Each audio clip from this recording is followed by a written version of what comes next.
அடகில் இருக்கும் தங்க நகைகளை மீட்டு 10 நிமிடங்களில் பிரைம் கோல்ட் ஹப் மூலம் அதிக விலைக்கு விற்க 7997990028 தொடர்பு கொள்ளவும்.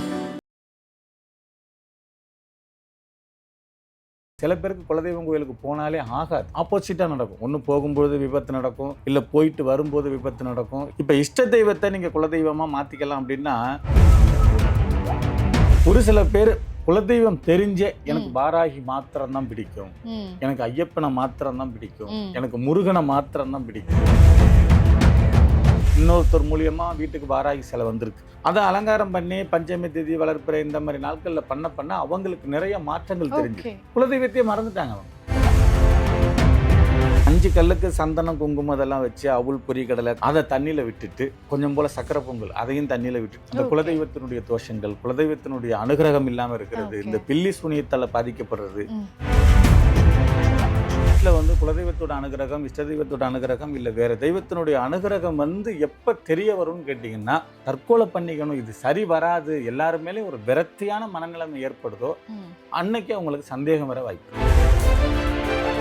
தேங்காய் பிரசன்னத்துல குலதெய்வம் யாரு, அவங்க எங்க இருக்காங்க அப்படிங்கறதையும் காட்டி கொடுக்குமா? தேங்காய் பிரசன்னத்துல நீங்க குலதெய்வத்தை அவ்வளவு ஈஸியா சொல்லிட முடியாது. இல்ல மை போட்டு பாக்குறோம் அப்படின்னு சொல்றோம் இல்லையா, அதுல சொல்லலாம். அதன் ஆன்மீகம் நேயர்களுக்கு வணக்கம். நான் உங்கள் விஜய் பிரியா. ஆன்மீகம் தொடர்பான சந்தேகங்களுக்கு நம்ம ஒவ்வொரு நாளும் தீர்வு கொடுத்துட்ருக்கோம். புதிய முக்கிய நிகழ்வுகளை உடனடியாக தெரிஞ்சுக்கணும் அப்படின்னு நினச்சிங்கன்னா அதன் செயலியை டவுன்லோட் பண்ணுங்கள். அதற்கான லிங்க் வீடியோக்கு கீழே டிஸ்கிரிப்ஷனில் கொடுத்துருக்கோம். இந்த நிகழ்ச்சியில் நம்ம கூட யார் இணைஞ்சிருக்காங்க அப்படின்னு பார்த்தீங்கன்னா, மலையாள மாந்திரிகர் NN சந்திரகுமார் அவர்கள் தான் நம்ம கூட இருக்கிறாங்க. ஸோ அவங்ககிட்ட நிறைய விஷயங்கள் நம்ம கேட்டு தெரிஞ்சுக்கலாம். வணக்கம் சார். வணக்கம். எப்படி இருக்கிறீங்க? நல்லா இருக்கு. நீங்கள் எப்படி இருக்கீங்க? ரொம்ப நல்லா இருக்கேன் சார். சார், நம்ம நிறைய மாந்திரிகம் ரீதியான நிறைய விஷயங்கள் நமக்கு மக்களுக்கு பயனுள்ள தகவல்கள் கொடுத்துட்ருக்குறீங்க. அந்த வகையில் இன்னும் இந்த குலதெய்வத்தை பற்றின சந்தேகங்கள் நிறைய பேருக்கு இருந்துகிட்டே தான் இருக்குது. நிறைய பேர் கமெண்ட் பாக்ஸில் கேட்கக்கூடிய விஷயங்களும் அதுதான். இப்போ நிறைய பேருக்கு இந்த குலதெய்வத்தை தேடுறது, கண்டுபிடிக்கிறது அப்படிங்கிறது ரொம்ப கஷ்டமான ஒரு விஷயமா இருக்குது. நான் இப்போ ஒரு ஜோதிடர்கிட்டையோ இல்லை பிரசன்ன ஜோதிடர்கிட்டையோ நம்ம போய் குலதெய்வம் இவங்க தான் அப்படிங்கிறத கண்டுபிடிக்கிறதுக்கு எனக்கு காசு அதிகமாக செலவாகுது, எனக்கு நேரமும் அதிகமாக செலவாகுது அப்படின்னு சொல்கிறவங்கள நம்ம நிறைய பேர் பார்த்துருக்கோம். ஸோ எனக்கு இஷ்ட தெய்வத்தையே நான் குலதெய்வமாக மாற்ற முடியுமா அப்படின்னு நிறைய பேர் கேட்குறாங்க. ஸோ அதுக்கு மாந்திரிகத்தில் ஏதாவது வழி இருக்கா? நீங்கள் குலதெய்வம் தான் பர்டிகுலராக வணங்கணுன்னோ இல்லை குலதெய்வம் கோயிலில் போய் தான் எல்லாம் பண்ணணும்னு அவசியம் இல்லை. ஏன்னு கேட்டிங்கன்னா, எல்லாமே கண்ணாடி மாதிரி தான். இதில் நம்ம ஏற்கனவே நிறைய இதே தான் நம்ம சொல்லியிருக்கோம். நீங்கள் என்னவா பாவிக்கிறீங்களோ, நீங்கள் என்னவா எதிர்பார்க்குறீங்களோ அதுவாக தான் உங்களுக்கு காட்சி கொடுக்க போகுது, மாற்றம் கொடுக்க போகுது அப்படின்னு சொல்லி.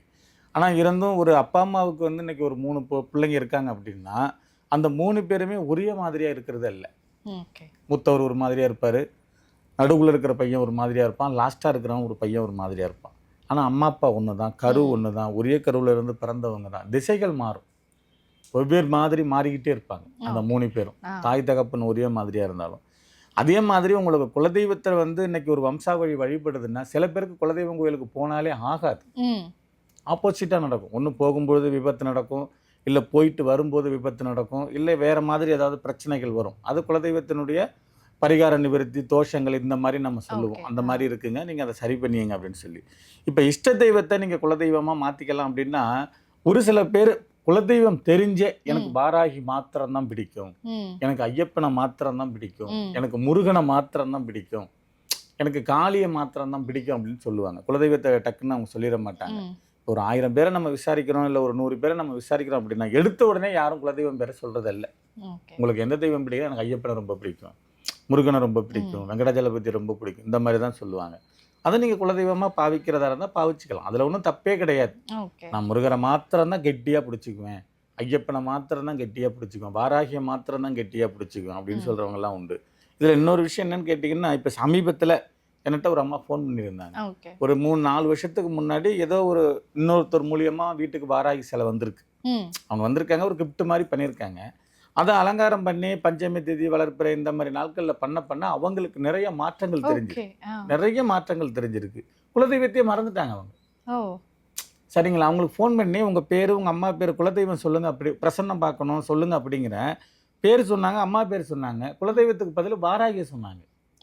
அவங்க வாராகிய குலதெய்வம். அப்போ ஏமா குலதெய்வத்துக்கு இல்லைங்க, எனக்கு வாராகி தான் எல்லாமே, வாராகி தான் குலதெய்வம், வாராகி தான் அம்மா, வாராகி தான் அப்பா, வாராகி தான் சொந்தம், வாராகி தான் உலகம், ம். வாராகி தான் குடும்பம் அப்படின்னு. இப்போ அது மேலே அளவு கடந்து அதை நம்ம எப்படி சொல்கிறது, ஒரு தீவிர பக்தின்னு சொல்கிறதா, பைத்தியகரத்தனன்னு அவ்வளோ ஒரு இதாக இருக்காங்க. ம். ஏன்னா அது வந்ததுக்கு பிறகு நிறைய மாற்றம் தெரிஞ்சிருக்கு. இப்போ அவங்களுக்கு குலதெய்வமே வேணான்றாங்க. நான் குலதெய்வத்தை வச்சு எனக்கு நீங்கள் பிரசன்னம் பார்க்காதீங்க, எனக்கு வாராகியை வச்சு பிரசன்னம் பாருங்க. ஏன்னா அவங்க ஒரு முக்கியமான ப்ராஜெக்ட் விஷயமா கனடா நாடு வரைக்கும் போகிறாங்க. ஓகே. அதை கேட்டுட்டு போனாங்க, அவ்வளோதான். ம். மற்றபடி ஏன்னா வாராகி வணங்க அப்புறம் இதை பார்க்குறவங்க நினைப்பாங்க, இல்லைன்னா வாராகி வணங்குறவங்க பிரசன்னம் பார்த்துருக்காங்களா இல்லை, நான் போகிற விஷயம் எப்படி இருக்குது, எனக்கு வாராகி சப்போர்ட்டாக இருக்காங்களா, நான் போகிற ப்ராஜெக்ட் நல்லபடியாக முடிஞ்சிருமான்னு கேட்டாங்க. அது ரொம்ப பிரமாதமாக இருந்துச்சு அவங்களுக்கு பிரசன்னா. ஓகே. கூடவே அதை ஃபோட்டோ எடுத்துகிட்டு போகிறாங்க அவங்க. ஓ. அது பக்கத்தில் நின்று செல்ஃபி மாதிரி எடுத்து அதை பிரிண்ட் அவுட் பண்ணி ம். அவங்க கொண்டு போயிட்டாங்க அவங்க. ஓகே. அதனால வந்துட்டு இப்போ இந்த மாதிரி நிறைய பேர் குலதெய்வத்து பேரை சொல்ல முடியாமல், குலதெய்வத்து எனக்கு குலதெய்வம் வேணாங்க, எனக்கு ஐயப்பனை மட்டும் பாருங்க, வாராகியை மட்டும் பாருங்க, காளியை மட்டும் பாருங்க, முருகனை மட்டும் பாருங்க, விநாயகரை மட்டும் பாருங்கன்னு சொல்கிறவங்க இருக்காங்க. எனக்கு குலதெய்வம் வேணாம், எனக்கு இந்த தெய்வம் தான், நீங்கள் அதை அப்படியே மாற்றிக்கலாம், குலதெய்வமாகவும் மாற்றிக்கலாம், இஷ்ட தெய்வம் மாற்றிக்கலாம், இன்னும் வேறு மாதிரி கூட நீங்கள் மாற்றிக்கலாம். ஏதாவது குழந்தையும் தெய்வமும் கொண்டாட்ட இடத்துல இருப்பாங்க. நீங்கள் எந்த அளவுக்கு விரும்புகிறீங்களோ, எந்த அளவுக்கு அதை நீங்கள் பாவிக்கிறீங்களோ, அது உங்களுக்கு ரிட்டர்ன் பிரதிபலனை கொடுக்க போகுது. Okay sir. இப்போ பொதுவாக ஆண் வாரிசுகள் இருக்காங்க இல்லையா, ஸோ அவங்க வந்து தலைமுறையாக குலதெய்வத்தை வந்து வழிபட்டு வருவாங்க. இப்போ ஒரு குடும்பத்தில் பெண் குழந்தைகள் மட்டும் இருக்கும். ஸோ அவங்க கல்யாணம் ஆயிடுச்சுன்னா இன்னொரு வீட்டுடைய குலதெய்வத்தை தான் வந்து கும்பிடணும் அப்படின்னு. இப்போ பிறந்த வீட்டுடைய குலதெய்வத்தை அப்போ அவங்களோட தலைமுறை வந்து வழிபட முடியாமல் போகுது இல்லையா, ஸோ அப்போ அந்த பெண்கள் வந்து என்ன பண்ணலாம் சார்?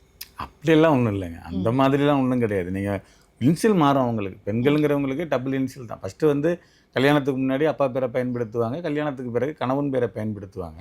அப்போ கல்யாணத்துக்கு முன்னாடி பிறந்த வீட்டோட குலதெய்வமும், கல்யாணத்துக்கு பிறகு அந்த குலதெய்வம் அங்கே போகிறதுக்கான அதிகமான நேரங்கள் இருக்கிறது. ஓகே. சரிங்களா, இங்கே குழந்தைங்க பார்க்கணும், வீட்டை பார்க்கணும், வீட்டுக்காரை பார்த்துக்கணும், மற்ற விஷயங்கள் பார்த்துக்கணும். ஆனால் எவ்வளோ பேர் அங்கே திருவிழா நடக்கும் பொழுதும், அங்கே ஃபங்க்ஷன் நடக்கும் பொழுதும், அங்கே விஷயங்கள் நடக்கும்போது ஃபேமிலியோட போயிட்டு தானே வர்றாங்க. அப்போ அம்மா அப்பா வீட்டு ஃபங்க்ஷனுங்கும் போது அவங்க கலந்துக்கிறாங்க. அந்த இன்னைக்கு நான் கடா வெட்டு வச்சுருக்கேன், இல்லை நான் கோயிலில் இந்த மாதிரி பண்ணுறேன், இல்லை பொங்கல் இடுறேன், நீங்கள் வாங்க அப்படின்னு சொல்லி கூப்பிடுறாங்க, போயிட்டு வர்றாங்க. அதில் ஒன்றும் இல்லை. நீங்கள் பெண்களுக்கு வந்து குலதெய்வம் அந்த வம்சாவழியே வந்து வணங்குறது இல்லை, அது அப்படியே மறைஞ்சு போகிறதுங்கிறது தப்பான கருத்து. அது அப்படியெல்லாம் ஒன்றும் கிடையாது. எவ்வளோ பேர் அங்கே போயிட்டு வர்றவங்க இருக்காங்க. இப்போ ஒன்றும் இல்லை, ஒரு ஃபேமிலியில் ஒரு பிரச்சனை நடக்குது, கணவன் மனைவிக்குள்ளே ஒரு கருத்து வேறுபாடு வேறு மாதிரி போகுது, இந்த மாதிரி ஒருத்தரை வந்து சந்திக்கும் பொழுது நீங்கள் குலதெய்வம் கோயிலுக்கு போய் எவ்வளோ நாள் ஆகுது, ஏன்னா அங்கே வரும் பிரசன்னத்தில் அந்த மாதிரி. இல்லைங்க நான் சமீபமாக ஒரு 6-7 மாதம் இல்லை 1 வருஷம் போகலை, நீங்கள் நேராக அங்கே போயிட்டு வாங்கன்னு சொல்லுவாங்க. சரிங்களா, அங்கே போயிட்டு வாங்க அப்படின்னு சொல்லுவாங்க. இப்போ என்னை பொறுத்தளவுக்கு பெண்கள் வந்து இன்னொரு விஷயம் கூட பண்ணலாம். இந்த வம்சாவழியே வணங்குறதுக்கான வாய்ப்புகள் வந்து தடைப்பட்டு போகுது, இந்த கணவர் வழியிலே தான் பண்ணுறதா சொல்கிறாங்க இல்லைங்களா. அப்படி நினைக்கிறவங்க நமக்கு பிறகு நம்மளுடைய வாரிசாக இருக்கட்டும், இல்லை நமக்கு முந்தின வாரிசாக இருக்கட்டும், இந்த பிறந்த வீட்டு குலதெய்வம் நம்ம கூடவே இருக்கணும்னா இது ஒரு தாந்திரிக முறை கூட இருக்கு. காவிரி ஆறு இருக்கு இல்லைங்களா, இப்போ தலைக்காவிரிங்கிறது வந்து கர்நாடகாவில் ஆரம்பிக்குது, ஓசூரை தாண்டி ஆரம்பிக்குது. தலை காவிரி அங்கேருந்து அங்கே போகிறதுக்கான வாய்ப்புகள் சரி. அது சுற்றி அங்கே வந்து இங்கே வந்து திருச்சி வந்து இப்படி வந்து கொள்ளிடம் விஷயம் அப்படியே கடலில் கிடக்கு. அந்த சைடு பக்கத்தில் உள்ளவங்க, அந்த காணொலியை பார்க்குறவங்க என்ன செய்யணும்னா ஒரு 5 கல் எடுத்துக்கணும். அந்த 5 கல் வந்து நதியாக நினச்சிக்கணும். காவேரி, யமுனா, இந்த கங்கை இப்படின்னு சொல்கிறோம் இல்லையா, அந்த மாதிரி அதை காவேரி படுகையில் பண்ணுறது நல்லது. ஆற்றங்கரை ஓரத்தில் அந்த 5 கல்லுக்கு சந்தனம், குங்குமம் அதெல்லாம் வச்சு, அவுள், பொரிகடலை, காதோல கருகமணி, பச்சை வளையல் இந்த மாதிரி எல்லாம் வச்சு அதை தண்ணியில் விட்டுட்டு, கொஞ்சம் போல் சக்கரை பொங்கல் அதையும் தண்ணியில் விட்டுட்டு குளித்தோம்னா இந்த 7 சென்மத்துக்கு செஞ்ச கர்மா வினைகள், அந்த குலதெய்வத்தினுடைய தோஷங்கள், குலதெய்வத்தினுடைய அனுகிரகம் இல்லாமல் இருக்கிறது, இந்த பில்லி சூனியத்தால் பாதிக்கப்படுறது, இன்னும் பல்வேறு பிரச்சனைகள் தடைப்படுறது, வம்சாவழியே வணங்க முடியாமல் இருக்கு, இது எல்லாமே நிவர்த்தி ஆகுது. ஓகே. ஸோ இது அவங்களாலேயே செய்ய முடியாதுல்ல, யாராவது வந்து புரோகிதர்கள் வச்சுதான் இது அப்படியெல்லாம் ஒன்றும் இல்லை. இப்போ நான் சொன்ன தாந்திரிக முறை அவங்களே பண்ணிக்கிறதுக்கான விஷயம் தான் அது. காவிரி படுகை ஆற்றில் அந்த மாதிரி நினைக்கிற பெண்கள், ஐயோ நம்ம கல்யாணம் ஆனதுக்கு பிறகு நம்ம அப்பா அம்மா வீட்டு குலதெய்வத்தை வணங்க முடியும், நம்ம குலதெய்வத்தை வணங்க முடியலையே, அடிக்கடி போக முடியலையே இப்படின்னு மன உறுத்தல் நெருடல் இருக்கு இல்லையா, அவங்க இதை பண்ணிக்கலாம். ஓகே. அப்படி பண்ணணுமே அப்படின்னு. ஏன் அப்படின்னா இது அகத்தியருக்கு ஒரு உபாசனையா சொல்லப்பட்ட ஒரு விஷயம். காவிரி நதிக்கரையில் அங்கதான் பரமகத்தி தோஷம் வந்து நீக்கப்பட்டுச்சு. பரமகத்தி தோஷம்னு ஒரு தோஷம் ஒன்று இருக்கு. அப்போ அகத்திய முனிவர் வந்து இன்னொருத்தருக்கு உபதேசம் பண்றாரு, உன்னுடைய குழந்தைய நீ பார்க்கணும் அப்படின்னு சொன்னீங்கன்னா இந்த பிரம்மகத்தி தோஷத்திலிருந்து நீ வெளியில வரணும். அப்போ காவேரி ஆற்றில் தான். ஏன் அப்படின்னு கேட்டிங்கன்னா, நீங்கள் திருவிளையாடல் படம் பார்த்தீங்கன்னா தெரியும், அகத்தியர் ஒரு விஷயம் வந்துகிட்டு இருக்கும்போது அந்த காவேரி வந்து கொஞ்சம் அதிகமான ஒரு வாக்குவாதத்தில் ஈடுபடும் போது தன்னுடைய கமண்டலத்தில் அடைச்சிருவார். அப்புறம் விநாயகர் பெருமான் வந்து அதை தட்டி விடுவார். புரியுதுங்களா, அந்த மாதிரி அது வந்து ஒரு அகத்திய முனிவரை எதிர்த்து நின்ன ஒரு பெண்மணி. அந்த காவேரி வந்து ஒரு மாதிரி அதில் வந்து குளிக்கும் பொழுது உங்களுக்கு இந்த மாதிரி குலதெய்வத்தினுடைய பரிகார தோஷங்கள், குலதெய்வத்தினுடைய தோஷங்கள், பரிகார தோஷங்கள், அதோட நிவிருத்தி, அதோட குத்தல், அதோட விஷயங்கள்லாம் போகிறதா ஒரு ஐதீகம் இருக்குது. அங்கே காவேரியில் குளிக்கிறது நல்லது. இது இவங்க மட்டும்தான் குளிக்கணுமா அப்படின்னெல்லாம் ஒரு கேள்வி இல்லை. எல்லாருமே காவேரி பக்கத்தில் இருந்தீங்கன்னா நீங்கள் குளிக்கிறது நல்லது. அதுவும் ஓடுற தண்ணியாக இருக்கணும். Okay sir. பொதுவாக ஒருத்தவங்களுடைய வீட்டில் வந்து குலதெய்வம், காவல் தெய்வம், எல்லை தெய்வம் அப்படிங்கிறது அவங்க வீட்டு வாசல்லையே வந்து அவங்கள பாதுகாக்கும் அப்படின்னு சொல்லுவாங்க. இந்த குடுகுடுப்புக்காரவங்கெல்லாம் வந்து பார்த்தீங்கன்னா அவங்க வந்து இந்த மாதிரி அவங்களுக்கு தெரியும், வீட்டு வாசலில் வந்து அவங்களுடைய குலதெய்வங்கள் வந்து இருக்கிறது, காவல் காக்கிறது தெரியும் அப்படின்னு சொல்லுவாங்க. இப்போ எங்களுடைய வீட்டு வாசலில் இந்த 3 தெய்வங்களும் இருக்குது, எங்களை பாதுகாக்குது அப்படிங்கிறது மாந்திரீக முறையில் ஏதாவது தெரிஞ்சுக்கிறதுக்கு வாய்ப்பு இருக்கா? நிறைய தெரிஞ்சுக்கலாம். மாந்திரிக முறையில் தான் முதல்ல. இப்போ சக்கமாக வாக்கு சொல்கிறவங்க தான் குடுக்குடுப்புக்காரவங்க. அது மாந்திரிக லைனில் தான் வரும். சரிங்களா? அதை வச்சு தான் அவங்க சொல்லுவாங்க, உங்கள் வீட்டில் கன்னி தெய்வம் இருக்குது, குலதெய்வம் இருக்குது, இஷ்ட தெய்வம் இருக்குது, இந்த மாதிரி சமாச்சாரம் இருக்குங்கிறத அதை வச்சு தான் அவங்க சொல்லுவாங்க. இப்போ ஒரு வீட்டில் பர்டிகுலராக குலதெய்வம், இஷ்ட தெய்வம், இல்லை வேறு தெய்வம் காத்து நிற்கிது அப்படிங்கிறத அவங்களே உணரணும், அவங்களே தெரிஞ்சுக்கணும். அப்படின்னா இதை நம்ம வேறு மாதிரி கூட சொல்லலாம். இப்போ வந்து ஒருத்தருக்கு காய்ச்சல்னா ஈஸியாக அறிகுறி வந்துடும், ஒருத்தருக்கு கேன்சர்னால் ஈஸியாக அறிகுறி வந்துடும், இல்லை வேறு நோய்கள்னால் ஈஸியாக அறிகுறி வந்துடும்.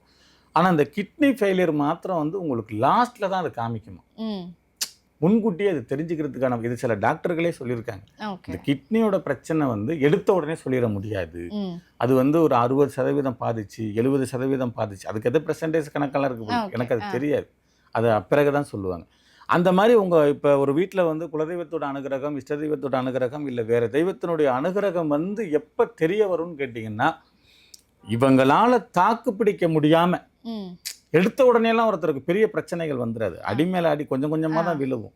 எப்போ அவங்களால தாக்கு பிடிக்க முடியாமல் என்னைக்கு நம்ம தற்கொலை பண்ணிக்கணும், இது சரி வராது, எல்லாருமேலேயும் ஒரு விரக்தியான மனநிலைமை ஏற்படுதோ அன்னைக்கு அவங்களுக்கு சந்தேகம் வர வாய்ப்பு இருக்கு. ஓகே, நம்ம வீட்டில் ஏதோ பிரச்சனை இருக்குது, குலதெய்வம் நம்மகிட்ட காத்து நிற்கலை, இஷ்ட தெய்வம் காத்து நிற்கலை, நம்ம செஞ்ச பரிகாரங்கள் காத்து நிற்கலை, நம்ம செஞ்ச பூஜைக்கு நமக்கு கை கொடுக்கல அப்படிங்கிற விஷயத்த மாந்திரிகர்கள்ட்ட போகலாம். அப்போ மாந்திரிகர்கள்ட்ட போகும் பொழுது எல்லா மாந்திரிகர்களுமே பயன்படுத்துறது எடுத்த உடனே சோவியை தான் பயன்படுத்துவாங்க. அதுதான் ஈஸியான பிரசன்னம். இன்னைக்கு ஒரு 100 பேர் வர்றாங்கன்னா டக் டக்குன்னு பார்த்து அனுப்பணும்னா அது சோவி தான் கை கொடுக்கும். ஆனால் இந்த மாதிரி பாதிக்கப்பட்டவங்க அந்த மாந்திரிகத்தை என்ன சொல்லணும்னா, எனக்கு சோவி பிரசன்னம் பார்க்காதீங்க, வேற பிரசன்னம் வேற பிரசன்னம்னா என்னன்னு கேட்பாங்க. சங்கில் பார்க்கலாம், வெத்தலையில் பார்க்கலாம், கற்பூரத்தில் பார்க்கலாம், இது இல்லாமல் அஞ்சனமையில் பார்க்கலாம். இந்த மாதிரி வேற வேற விஷயங்கள் இருக்கு, அதில் பார்க்க சொல்லணும். நான் இந்த மாதிரி பிரச்சனையோட வந்திருக்கேன், நீங்கள் எடுத்த உடனே சோவி உருட்டினீங்கன்னா ஒரு 4, 5, 10 இப்படி 3 தடவை உருட்டுவாங்க. அப்போ அது ஒரு ஈஸியான கருத்தை சொல்லி முடிச்சிருவாங்க படக்குன்னு. எனக்கு அதில் உடன்பாடு இல்லை, எனக்கு வேற எது பார்த்து சொல்லுங்க அப்படின்னு சொன்னால் அங்கே முழுமையான தீர்வு வர வாய்ப்பு இருக்கு. ஓகே, குலதெய்வம் பாதிப்பில் இருக்கா, இல்லை இஷ்ட தெய்வம் பாதிப்பில் இருக்கா, இல்லை பில்லி சூனிய ஏவல் செய்வன் ஏதாவது விஷயங்கள் இருக்கா, இல்லை கட்டுக்குள்ளே இருக்கா, அதுக்கு என்ன நிவர்த்தி, என்ன பரிகாரம், என்ன பண்ணணும் அப்படிங்கிற மாதிரி வரும். அது மாந்திரிகத்தால் மாத்திரம்தான் முடியும். இப்போ சக்கமா வாக்கு வச்சு குறி சொல்லிட்டு போயிடுவாங்க உங்கள் வீட்டில் இல்லை அப்படின்னு. ஆனால் அவங்க திரும்ப ரிட்டர்ன் கொண்டாந்து கொடுப்பாங்களான்னா அது அது அவ்வளவா இல்லை. சரிங்களா? நீங்கள் மாந்திரிகரை தான் தேடணும். அந்த மாந்திரிகர்களை மாத்திரம் தான் திரும்ப ரிட்டர்ன் குலதெய்வமாக இருந்தாலும் சரி, இஷ்ட தெய்வமாக இருந்தாலும். ஏன் அப்படின்னா இவங்க கிட்ட மட்டும் தான் அதுக்கு உண்டான ஜாமங்கள் இருக்கும். குடுவை, எந்திரம், மைய, தாய்த்து, அத்தரு, புனுகு, ஜவ்வாது, அரகஜ, குங்குமம், குரோஜன, தொட்டல்வாடி, நிழல்வாடி, தேகவட்டம், மயில் தொகை, இப்படி பல்வேறு பொருள்கள் இவங்கள்ட்ட தான் இருக்கும். இப்போ குறி சொல்கிறவங்க கிட்ட எல்லாம் அவ்வளோவா இருக்காது. அப்போ இதை வச்சு தான் அங்கே இருக்கிற பிரச்சனையை சரி செய்யும். ஓகே, இப்போ இந்த ரீசன்ட் டைமில் நாங்கள் ஒரு பிரசன்னம் பற்றி கேள்விப்படுறோம், தேங்காய் பிரசன்னம் அப்படின்னு சொல்லிட்டு ஒரு பிரசன்னம் வந்து கேட்குறோம். இது வந்து குறிப்பாக குலதெய்வத்தை கண்டுபிடிக்கிறதுக்கு ரொம்ப முக்கியத்துவம் வாய்ந்ததாக இந்த பிரசன்னம் வந்து இருக்குது அப்படின்னு சொல்கிறாங்க. அது உண்மைதான்? நீங்கள் அதை பற்றி ஏதாவது கேள்விப்பட்டிருக்கீங்க? தேங்காய் பிரசன்னம் உண்மைதான். அது மேலே உட்கார வச்சு பார்க்குற பிரசன்னம் ஒன்று இருக்குது, அப்புறம் கையில் வச்சு நீரோட்டம் பார்க்குற பிரசன்னம் ஒன்று இருக்குது, அப்புறம் அதை உருட்டி விட்டு பார்க்குற பிரசன்னம் ஒன்று இருக்குது, தேங்காயை நிறுத்தி வச்சு பார்க்குற பிரசன்னம் இருக்குது, தேங்காயை திசை திருப்பி விட்டு பார்க்குற பிரசன்னம் ஒன்று இருக்குது, அப்புறம் தன்னாலவே இந்த தேங்காய் உருள்றது ஆசை. இப்படி தேங்காயில் நீங்கள் எடுத்துக்கிட்டீங்கன்னா நம்ம 1 லட்சம் வகை சொல்லலாம். தேங்காய் பிரசன்னம் வந்து 1 லட்சம் வகை நம்ம சொல்லலாம். தேங்காயை இப்படி பயன்படுத்தி பார்க்கலாம் அப்படின்னு. என்னை பொறுத்தளவுக்கு நீங்கள் குலதெய்வத்தை வந்து ஈஸியாக கண்டுபிடிக்கணும், இல்லை வீட்டுக்கு கொண்டு வரணும், இல்லை குலதெய்வத்தை சித்திப்படுத்திக்கணும் அப்படின்னா ஒரு 6 தேங்காய் எடுத்துக்கோங்க. 6 தேங்காய் எடுத்து உடச்சிங்கன்னாக்க அதில் 12 மூடி வரும். 12 மூடி வரும். அப்போ நீங்கள் ஒரு 7 மூடி அகட்டிடுங்க. அகட்டிட்டா மீதி 5 தான் இருக்கும். நீர், நெருப்பு, காற்று, ஆகாயம், பூமி, பிரபஞ்சத்துக்கு தாண்டின சக்தி இங்கே வேற எதுவுமே இல்லை. அதுதான் எல்லாமே இருக்கு. அப்போ ஒரு வாழை இலையில பச்சரிசி பரப்பி நீங்கள் தேங்காயை அலங்காரம் பண்ணி இந்த குங்குமம் அதெல்லாம் வச்சு இது வாராகிக்கு பண்ணுற விஷயம்தான் இது. ஓகே. நீங்கள் அதில் பஞ்சுத்திரி ம். அதை பயன்படுத்தி விளக்கு போடலாம். ம். அது குலதெய்வம் கோயிலில் போய் தான் போடணுமா? இல்லை, நீங்கள் வீட்டிலேயே பண்ணலாம். எப்போ பண்ணலாம்? வெள்ளிக்கிழமை நாட்களில் பண்ணிக்கலாம். ஓகே. இந்த மாதிரி பண்ணிக்கலாம். அப்படி இல்லை தேங்காய் மேலே உட்காந்து தான் நான் பார்க்கணும், இல்லை தேங்காயை நான் உருட்டி விடணும், இல்லை நான் தேங்காயை கையில் வச்சுக்கணும், இல்லை தேங்காய் மூலியமாக நான் தெரிஞ்சுக்கணும் போகணுன்னா நீங்கள் அப்படியும் பார்த்துக்கலாம். ஓகே. அது ஒரு விஷயம் இருக்குது. தேங்காயை வந்து நீங்கள் பர்டிகுலராக ஒரே ஒரு விஷயத்தை மட்டும் சொல்லி முடிக்க முடியாது. 1,00,000 வகை சொல்லலாம் தேங்காயை வச்சு பிரசன்னம் பார்க்குறது. ஓகே. நீங்க பாக்குறீங்களா தேங்காய்? தேங்காய் வச்சு பார்ப்போம். ஓகே. அது அவங்க விருப்பப்பட்டால். ஓகே. ஸோ அவங்க கேட்குறவங்களுக்கு பொறுத்து நீங்க பண்ணி கொடுத்துருக்கீங்க. ஓகே. இப்போ இந்த தேங்காய் பிரசனத்துல வந்து குலதெய்வம் யாரு, அவங்க எங்க இருக்காங்க அப்படிங்கிறதையும் காட்டி கொடுக்குமா? துல்லியமாக சொல்ல முடியுமா? அதில் சொல்ல முடியாது. ஓகே. தேங்காய் பிரசன்னத்தில் வந்து நீங்கள் குலதெய்வத்தை அவ்வளோ ஈஸியாக சொல்லிட முடியாது. வெத்தலையில் மை போட்டு பார்க்குறோம் அப்படின்னு சொல்கிறோம் இல்லையா, அதில் சொல்லலாம். ஓகே. சரி. நீங்கள் ஆமாம், நீங்கள் எந்த வம்சாவழியை சேர்ந்த, நீங்கள் உங்கள் முன்னோர்கள் யாரை வழிபட்டாங்க, உங்கள் குலதெய்வம் எங்கே இருக்குது, இப்போ அதை எந்த மாதிரி எடுத்து நடத்துகிறாங்க, உங்கள் இதில் யார் மேலேயாவது வர விரும்புதா அப்படிங்கிறத வந்து நம்ம சோதித்து சொல்லலாம். தேங்காய் மேலே நம்ம உட்கார வச்சு பார்க்குறது எதுக்காகன்னு கேட்டிங்கன்னா, அவங்களுடைய தோஷங்கள் எப்படி இருக்குது, கிரகங்கள் எப்படி இருக்குது, கர்மாவினைகள் எப்படி இருக்குது, வேறு எதுவும் பில்லி சூனிய ஏவல் செய்வன் இந்த மாதிரி இருக்கா, அதுக்காக பார்க்குறதானே தவிர தேங்காயை மாத்திரம் வச்சு குலதெய்வத்தை கண்டுபிடிச்சிட முடியுமா அப்படின்னா முடியாது. அதில் எனக்கு உடன்பாடும் இல்லை. அவ்வளோ எளிதில்லை தேங்காய் மேலே உட்கார வச்சு பார்த்து கண்டுபிடிக்கிறது. அஞ்சன மையன்னு ஒன்று இருக்குது. அதை வெத்தலையில் போட்டு பார்க்கும் பொழுது நீங்கள் யார், என்ன வம்சாவழியை சேர்ந்த, என்ன சமாதம், உங்கள் குலதெய்வம் ஆனா பெண்ணா, எங்கே இருக்காங்க, சைவமா அசைவமா, கருமுறையா உருமுறையா, எந்த திசை, எந்த ஊர், எங்கே, காட்டுக்குள்ளேயா வெளியிலையா, யார் வணங்குறா, இருக்கா இல்லையா, பவரா, அது அந்த மாதிரி பார்க்க. Okay sir. இப்போ பொதுவாக எல்லாருமே இந்த குலதெய்வம் கோவில் போகிறோம் அப்படின்னா நிறைய தடங்கள் வருது, அதை தாண்டி தான் குலதெய்வ கோவிலுக்கு போக வேண்டியதாக இருக்குது அப்படின்னு சொல்கிறத நம்ம நிறைய பேர் சொல்கிறத கேட்க முடியுது. இப்போ நான் குலதெய்வத்துக்கு கோவிலுக்கு நாங்கள் ஃபேமிலியாக போகணும்னு நினைக்கிறோம், எங்களுக்கு எந்தவித தடங்களும் வந்துடக்கூடாது, குலதெய்வத்தினுடைய அருள் பரிபூர்ணமாக இருக்கணும் அப்படின்னு நினச்சி இவங்க இந்த ஒரு விஷயம் செய்யுங்க, எப்பேற்பட்ட தடையாக இருந்தாலும் குலதெய்வம் உங்களுக்கு துணையாகவே கூட வரும் அப்படின்னு ஏதாவது விஷயம் இருக்குது? நாட்டு மருந்து கடைக்கு போகணும். நாட்டு மருந்து கடையில் போயிட்டு இந்து உப்புன்னு கேளுங்க. ஓகே. சரியா? அங்கே இந்து உப்புன்னு ஒன்று கிடைக்கும். அது இல்லாமல் அதிமதுரம், வெண்கடுகு, கருஞ்சீரகம், பச்சைக்கல்புரம், பசம்பு, ஏலக்காய், அப்புறம் அந்த பிரியாணியில் போடுற அந்த இலை, அதுக்கு பிரிஞ்சி, இந்த மாதிரி இதெல்லாம் வாங்கி ஒரு சிவப்பு கலர் துணியில் மூட்டையாக கட்டணும். எல்லா பொருளையும் வச்சு கூடவே கறித்துண்டு, சாம்பிராணி, 1 ரூபா காயின், மஞ்சள் பொடி, திருநீர், குங்குமம் இதெல்லாம் வச்சுக்கலாம். தேவைன்னா நான் ஃபோன் பண்ணி கேட்கட்டும் சொல்கிறேன் நான். ஓகே. அப்போ அந்த மஞ்சள் கலர் துணியில் இதெல்லாம் நீங்கள் முட்டையாக கட்டி நீங்கள் அடுத்த வாரம் குலதெய்வம் கோயிலுக்கு போகிறீங்க அப்படின்னா இப்போவே இருந்தே ஒரு குறைஞ்சது 7 நாள், ஒரு 5 நாள் அந்த மாமிசமெல்லாம் எடுத்துக்காமல், தாம்பத்தியமெல்லாம் வச்சுக்காமல் சுத்தபத்தமாக அந்த முடிச்சுக்கு தூப தீபம் காமிச்சு சில விஷயங்கள் குலதெய்வத்தினுடைய பேரை உச்சரிக்கிறதோ, இல்லை அவங்களுக்கு தெரிஞ்ச தெய்வத்தின் பேரை உச்சரிக்கிறதோ, இல்லை வேறு ஏதாவது பண்ணி அதுக்கு ஒரு சக்தி மாதிரி கொடுத்து நீங்கள் காரில் போகிறீங்க அப்படின்னா எடுத்த மாதிரி வச்சுக்கலாம். பஸ்ஸில் போகிறீங்கன்னா கேன்பேக்கில் வச்சுக்கலாம், இல்லை வேறு வண்டி வாகனம் பைக்கில் போகிறீங்கன்னா அதை கூட வச்சுக்கலாம். அப்படி போகும்பொழுது அந்த நடக்க இருக்கிற விபத்துக்கள், இது குலதெய்வம் கோயிலுக்கு போகிறதுக்கு தான் பயன்படுத்தணும் அப்படி இல்லை, நீங்கள் இந்த மாதிரி ரெடி பண்ணி எப்பயுமே கூட வச்சுக்கலாம். ஓகே. இது விபத்தை தடுக்கும். சரிங்களா? எதிர்பாராமல் நடக்க போகிற ஆக்சிடெண்ட் நடக்கும், விபத்தை தடுக்கும், நிறைய விஷயங்கள் அதில் இருக்கும். எதிர்மறையான எண்ணங்கள்லாம் போயிட்டு நல்ல சக்திகள் மட்டுமே உங்கள் கூட இருக்கிறதுக்கு நிறைய வாய்ப்புகள் இருக்குது. இதை வந்து நம்ம ஒரு உப்புக்கல் முடிச்சுன்னு சொல்லுவோம். இதை நம்ம இந்து உப்பில் தான் பயன்படுத்தணும். அந்த இந்து உப்பை பல்வேறு விஷயத்துக்கு பயன்படுத்துறது தாந்திரிகத்தில். சரிங்களா? அதான் இந்த தாந்திரிக முறையாக இதை பயன்படுத்தி இதை நீங்கள் ஒரு முடிச்ச மாதிரி ரெடி பண்ணி எப்பயுமே கூட வச்சுக்கிட்டிங்கன்னா உங்களுக்கு அந்த விபத்துங்கிற பயம் இருக்காது. ஆக்சிடென்ட் நடக்கிறதோ மற்ற விஷயங்களோ இதெல்லாம் இருக்காது.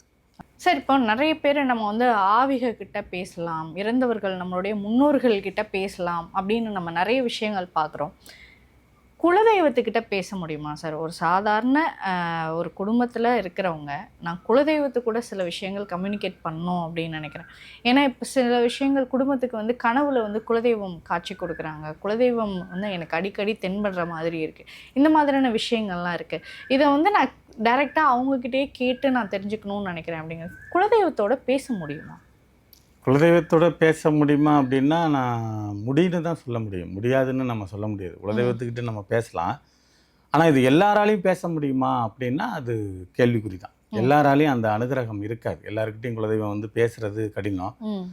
நீங்கள் ஆத்மார்த்தமாக குலதெய்வத்தை விரும்பும் பொழுதோ, இல்லை அதுக்கு உண்டான ராசி நட்சத்திரம் லக்கணத்தில் பிறந்திருக்கும் பொழுதோ, இல்லை அதுக்கான வாய்ப்புகள் இருக்கும் பொழுதோ பண்ணலாம். ம். இவர் ஷார்ட்டாக சொல்லி முடிக்கிறாருன்னு நினைக்கிறோம். நம்ம வேணால் சொல்லுவோம், அதை வேறு ஒரு சில பேர் ட்ரை பண்ணட்டும். சரிங்களா? ஓகே. சுத்தமான பசும்பால் வேணும். ம். சுத்தமான பசும்பால் தான் வேணும். கடையில் பாக்கெட் பால் இந்த மாதிரிலாம் ஓகே. வாங்கக்கூடாது. 1 லிட்டர் வாங்கிங்க. பசும்பால் 1 லிட்டர் வாங்கிங்க. ஒரு அகலமான பாத்திரம் எடுத்துக்கோங்க. ம். அந்த பசும்பாலை அந்த பாத்திரத்தில் கொட்டிடணும். கொட்டிட்டு ஒரு 10 ரூபா இல்லை 20 ரூபாய்க்குள்ள மஞ்சள் பொடி ஓகே. அதில் பயன்படுத்தணும். பயன்படுத்திட்டு வெத்தலையில் போடுற சுண்ணாம்பு ஓகே. அதை நம்ம அதில் கரைச்சி விடணும். அப்போ அந்த பசும்பால், அந்த மஞ்சள் பொடி, அந்த சுண்ணாம்பு இதெல்லாம் கரைச்சின உடனே என்ன ஆகும்னா ரெட்டு கலராக மாறிடும். ம். அந்த தண்ணி வந்து ரெட்டு கலராக மாறிடும். மாறினதுக்கு பிறகு ஒரு 5 எலுமிச்சம்பழம் எடுத்துக்கணும். ஓகே. 5 எலுமிச்சம்பழம் எடுத்து அந்த குலதெய்வத்தோட பேரை 108 தடவை உச்சரிக்கணும். ஓகே. அவங்க என்ன குலதெய்வமோ அந்த பேரை 108 தடவை உச்சரித்து முதல் எலுமிச்சம்பழத்தை கட் பண்ணணும். கட் பண்ணி அந்த தண்ணியில் புழிஞ்சு விடணும். ஓகே. தண்ணியில் புழிஞ்சு விட்டோன்னா குலதெய்வத்தோட உருவம் தெரிய ஆரம்பிக்கும். ஓகே. சரிங்களா? குலதெய்வத்தினுடைய உருவம் தெரிய ஆரம்பிக்கும். அப்போ 2வது எலுமிச்சம்பழம் ம். அதை கட் பண்ணி அதில் புழிஞ்சு விடணும். அப்போ அதை புழிஞ்சு விடும்போது குலதெய்வம் நகர ஆரம்பிக்கும். ம். அது குதிரையில் வருதா இல்லை வேறு மாதிரி வருதா என்ன ஏதுங்கிறது நமக்கு தெரியாது. அது அவங்க தான் பார்க்கணும். சரிங்களா? அப்படி பார்த்துட்டு ரூமில் இருக்கிற லைட்டெல்லாம் ஆஃப் பண்ணிவிட்டு, டிவியெல்லாம் ஆஃப் பண்ணிவிட்டு, டோரெல்லாம் லாக் பண்ணிவிட்டு, இருட்டு அறைக்குள்ளே கண்ணை மூடிக்கிட்டு உட்காந்துருந்து ம். ஆத்மார்த்தமாக இதெல்லாம் பார்த்ததுக்கு பிறகு, இந்த உருவங்கள்லாம் பார்த்ததுக்கு பிறகு ஆத்மார்த்தமாக அவங்க குலதெய்வத்தோட பேரை உச்சரிக்கும் பொழுது உள்ளே சிரிக்கிற சவுண்டோ இல்லை வர்ற சவுண்டோ இல்லை பேசுகிறதோ இருக்கலாம். ஓகே. ஸோ இந்த மாதிரியான இந்த விஷயம் மாதிரி இதே பண்ணலாம். இது ஒரு தடையோட அவங்க நிறுத்தினக்கூடாது. முதல் தடவை பண்ணும்பொழுது தோல்வி கூட ஏற்படலாம். ஓகே. சரிங்களா? திரும்ப பண்ணணும். முதல் தடவை வியாழக்கிழமை பண்ணாங்கன்னா ம். அடுத்த வாரம் வியாழக்கிழமை பண்ணணும். ஓகே. இல்லை முதல் தடவை புதன்கிழமை பண்ணுறாங்கன்னா கரெக்டாக அந்த 7வது நாள் ம். அடுத்த தடவை இந்த மாதிரி முயற்சி பண்ணணும். அப்போ பண்ணும் பொழுது அந்த குரல் கேட்கவோ இல்லை பேசவோ இல்லை சவுண்டு வரவோ நிறைய வாய்ப்பு இருக்கு. ஓகே. ஸோ இதுதான் வந்து குலதெய்வத்துக்கிட்ட குலதெய்வத்துக்கிட்ட டைரெக்டாக பேசுறதுக்கான மெத்தட். ம். ஓகே. ஸோ இப்போ இதில் யார் செய்யணும் அப்படிங்கிறது விதிவிலக்கு இருக்கா? இல்லை அந்த குடும்பத்தினுடைய தலைவர் இல்லை தலைவி இவங்க யாராவது பண்ணணும் அப்படிங்கிறது இருக்கா? கணவனுக்காக மனைவி பண்ணலாம், மனைவிக்காக கணவன் பண்ணலாம், அப்பா அம்மாவுக்காக குழந்தைங்க பண்ணிக்கலாம், இல்லை தன்னுடைய விஷயங்களுக்காக பெரியவங்க பண்ணலாம், யார் வேணாலும் பண்ணலாம். குலதெய்வங்கிறது வந்து வீட்டுக்காருக்கு மட்டும்தான், மனைவிக்கு மட்டும்தான், பிள்ளைங்களுக்கு மட்டும்தான் பிரிக்க போகிறதில்ல. பொதுவாகவே குலத்துக்கு உள்ளது தான். ம். குலம்னால குடும்பம் தான். அந்த சொந்த பந்தம் அத்தனை பேருக்கு உள்ளது தான். அதனால் கணவனுக்காக மனைவி பண்ணலாம், மனைவிக்காக கணவன் பண்ணலாம், எப்படி அவங்களுக்கு விருப்பமோ யார் வேணாலும் பண்ணலாம். ஓகே. இப்போ இந்த குலதெய்வத்திட்ட உத்தரவு கேட்குறது அப்படின்ற ஒரு விஷயம் வந்து பார்க்குறாங்க இல்லையா? இப்போ கோவிலில் போனீங்கன்னா அருள்வாக்கு சொல்லுவாங்க. அந்த குலதெய்வ கோவில் வந்து ஒருத்தர் மேலே பர்டிகுலராக வந்து சாமி இறங்கும், அவங்க வந்து சொல்லுவாங்க அப்படி. இப்போ நாங்கள் இங்கே இருந்தே குலதெய்வத்துக்கிட்ட உத்தரவு கேட்கணும் அப்படின்னு நினைக்கிறோம். எங்கள் வீட்டில் வந்து ஒரு சுப நிகழ்ச்சியோ இல்லை சுப விஷயமோ ஒன்று பண்ண போகிறோம். நாங்கள் குலதெய்வத்துக்கு போக முடியாத ஒரு சுச்சுவேஷனில் இருக்கிறோம். ஸோ நாங்கள் இங்கேருந்தே குலதெய்வத்துக்கிட்ட உத்தரவு கேட்க முடியுமா? ஸோ அப்படின்னா என்ன பண்ணலாம்? பூ கட்டி வச்சு பார்க்கலாம், ம். பூ போட்டு பார்க்கலாம், வெத்தலையில் பேர் எழுதி வச்சு பார்க்கலாம், ம். திருநீர் குங்குமம் போட்டு நம்ம அதை பார்க்கலாம். ம். முதல்ல இவங்களுக்கு குலதெய்வம் சப்போர்ட்டாக இருக்காங்கிறத முதல்ல தெரிஞ்சுக்கணும்ல. ஓகே. எல்லாருக்குமே குலதெய்வம் வந்து ரொம்ப நெருக்கமாக இருக்குது, பாதுகாத்து நிற்கிது, சப்போர்ட்டாக இருக்குது அப்படின்னலாம் நம்ம சொல்ல முடியாது. எத்தனையோ பேருக்கு குலதெய்வத்தோட அனுகிரகமே இல்லாமல் இருக்கும். ஓகே. அவங்கெல்லாம் போய் உத்தரவு கேட்டால் தப்பாக தான் வரும். தப்பாக வரும்போது அங்கேயும் தப்பாக முடிவு எடுக்கிற மாதிரி வந்துடும். ஒரு முக்கியமான விஷயம் பண்ண போகிறாங்க அப்படின்னா அவங்க குலதெய்வத்தை கேட்டு பண்ணும் பொழுது குலதெய்வத்தோட அனுகிரகம் இருந்து, குலதெய்வத்தோட தோஷங்கள் இல்லாமல் இருந்து, குலதெய்வத்தோட பரிபூர்ண கடாட்சம் இருந்து இவங்க கேட்குற உத்தரவு கரெக்டாக வந்துச்சுன்னா ஆரம்பிக்க போகிற விஷயமும் சரியாக இருக்கும். ஓகே. சப்போஸ் அங்கே வேறு மாதிரி நடந்து வேறு மாதிரி உத்தரவு வந்து இப்போ இவங்க ஒரு தொழில் ஆரம்பிக்க போகிறாங்க, அந்த தொழிலுக்கும் இவங்களுக்கும் சம்மந்தமே இல்லை, ஆரம்பித்தா நட்டத்தில் தான் முடிய போகுதுங்கிற விஷயம் தெரியும். ஓகே. ஆனால் இருந்தும் நம்பிக்கையின் பேரில் குலதெய்வத்துக்கிட்ட கேட்குறாங்க, அங்கே தப்பாக வருது. ம். குங்குமம் வந்தால் நான் ஆரம்பிக்கிறேன்னு நினச்சிக்கிட்டு கேட்குறாங்கன்னு வச்சுங்களேன், ஓகே. குங்குமம் வந்துடுது. ஆரம்பிச்சது பிறகு நட்டத்தில் முடியும். ஆனால் அது குலதெய்வத்து மேலே தப்பு இல்லை, குலதெய்வத்தோட அனுகிரகம் இவங்களுக்கு இல்லாமல் இருந்திருக்கு. ஓகே. சரிங்களா? முதல்ல இவங்களுக்கு குலதெய்வம் வந்து ஸ்ட்ராங்காக இருக்கா, அனுகிரகம் இருக்கா, அதோட அமைப்பு இருக்காங்கிறத முதல்ல இவங்க தெரிஞ்சுக்கணும். ஓகே. இவங்க தெரிஞ்சுக்கிட்டு குலதெய்வத்துக்கிட்ட உத்தரவு கேட்கறது நல்லது. உத்தரவுன்னா பல வகையில் கேட்கலாம். ம். பூ கட்டி வச்சு பார்க்கலாம், திருநீர் குங்குமம் போட்டு பார்க்கலாம், பசும்பாலில் பார்க்கலாம், எலுமிச்சம்பழத்தில் பார்க்கலாம். இப்படி அவங்களுக்கு என்ன தோணுதோ அதை போட்டு பார்க்கலாம், சோபி போட்டு பார்க்கலாம். அவங்களுக்கு என்ன விருப்பமோ அதுக்கு தகுந்தாறு மாதிரி கேட்கலாம். இல்லை நம்ம வீட்டில இருந்து பார்க்க முடியல அப்படின்னா கோயிலுக்கு போயிட்டு வரலாம், ஓகே. அது பண்ணலாம். அப்படி இல்லை வீட்டில் ஒரு 10 பேர் இருக்காங்க, இல்லை ஒரு 5 பேர் இருக்காங்கன்னா யார் மேலேயாவது வருதான்னு சோதிச்சு பார்க்கலாம். ம். அப்படி வந்து சொல்லுதா என்னங்கிறத அந்த மாதிரி சோதிச்சு பார்க்கலாம். சின்ன குழந்தைங்க மேலே வர வாய்ப்பு இருக்குது, இல்லை அவங்க பெரியவங்க மேலே வர வாய்ப்பு இருக்குது, அவங்க வீட்டில் யாராவது சாமியாடி இருப்பாங்க அவங்க மேலே வர வாய்ப்பு இருக்குது. அவங்க வந்து சொன்னதுக்கு பிறகு இதை ஆரம்பிக்கலாமா வேணாமாங்கிறத முடிவு எடுக்கலாம். ஆனால் முதல்ல குலதெய்வம் நம்ம வீட்டுக்கு இருக்கா, நம்ம வீட்டுக்குள்ளே இருக்கா, நமக்கு சப்போர்ட்டாக இருக்கா, நம்ம குலதெய்வத்தை நம்பலாமா அப்படிங்கிறத முதல்ல இவங்க தெரிஞ்சுக்கணும். நல்ல அதிர்வனம் தெரிஞ்சவங்களையோ, நல்ல சோதிடரையோ, இல்லைனா மாந்திரிகரையோ தெரிஞ்சு அதை முதல்ல பார்த்துக்கணும். ஓகே. ஸோ இது தானா தெரிஞ்சுக்கிறதுக்கு ஏதாவது வாய்ப்பு இருக்கா? ஸோ இப்போ குலதெய்வம் இருக்கா இல்லையா? இல்லை, குலதெய்வத்தோட அருள் வந்து இவங்களுக்கு பரிபூர்ணமாக இருக்கு அப்படிங்கிறத ஸோ ஒரு தனி மனிதர் அதை சோதிச்சு பார்க்க முடியுமா? நம்ம ஏற்கனவே காணொலியில் நிறைய சொல்லியிருக்கிறோம். நடு மையத்தில் ஒரு கிளாஸ் பால் வைங்க காலையில் சாயந்தரம் வரைக்கும். அந்த பாலை வச்சு நீங்கள் சோதிச்சுக்கலாம் உங்கள் வீட்டில் என்ன நடக்குது அப்படிங்கிறத வந்து. அந்த பால் கிளறு மாறாமலோ இல்லை திணுங்காமலோ இல்லை வேற மாதிரி கெட்டு போகாமல் இருந்தால் அந்த வீட்டில் தெய்வ கடாட்சம் இருக்குன்னு அர்த்தம். ஓகே. இல்லை அந்த பாலுக்கு ஏதேனும் அசம்பாவிதங்கள் நடக்குது, அது கிளறு மாறிடுது, இல்லை திணிங்கிடுது, இல்லை வேற மாதிரி ஆகிடுதுன்னா தெய்வ கடாட்சம் இல்லைன்னு அர்த்தம். ஏன் நம்ம அங்கே போகிறோம்? ஒரு குடும்பத்தில் வந்து இன்னைக்கு கடன் தொந்தரவு இல்லாமல் இருக்குது, இல்லை கணவன் மனைவிக்குள்ள பிரச்சனை இல்லாமல் இருக்குது, கருத்து வேறுபாடுகள் இல்லாமல் இருக்குது, விபத்துகள் இல்லாமல் இருக்குது, சந்தோஷமாக இருக்காங்க, வர்ற வருமானம் நிற்கிது, மிச்சப்படுது, படுத்தா தூங்கிடுறாங்க, எதுக்குமே சிரமப்படலை அப்படின்னா அவங்க எங்கேயுமே போக தேவையில்லை. ஓகே, சரிங்களா? ஆனால் இருந்தும் நான் யாருக்கும் எந்த கெடுதலும் செய்கிறதில்ல, மனசெலவில் கூட நான் யாருக்கும் எந்த விதமான தீங்கும் நினைக்கிறதில்ல. இருந்தும் என் வீட்டில் தொடர்ந்து அவமானம், விபத்துக்கள், கண்டங்கள், கருவண்டு வருது, பாம்பு வருது, வவால் வருது, ஆந்த வருது, கோர்ட்டு கேஸு, அவமானம், துன்பம், வேதனை, தற்கொலை எண்ணங்கள், விபத்துக்கள், பணங்காசு மிச்சப்படலை, கணவன் மனைவிக்குள்ள சண்டை சச்சரவு, பிள்ளைங்க ஓடுறது, படிப்பு இல்லாமல் இருக்கிறது, வீடு விட்டு வீடு மாறுறது, இடம் விற்கிறது, இப்படியெல்லாம் இருந்துச்சுன்னா தாராளமாக போய் யாரையாவது சந்தித்து அதுக்கான தீர்வை அவங்க தெரிஞ்சுக்கிறது நல்லது. Okay sir. ஸோ நிறைய விஷயங்கள் பேசணும். இந்த நேர்காணலில் ரொம்ப அருமையாகவும் ரொம்ப தெளிவாகவும் மக்களுக்கு பயனுள்ள தகவல் இந்த நேர்காணலில் கொடுத்துருந்தீங்க. மிக்க நன்றி. நன்றி. வாழ்க வளமுடன். நன்றி.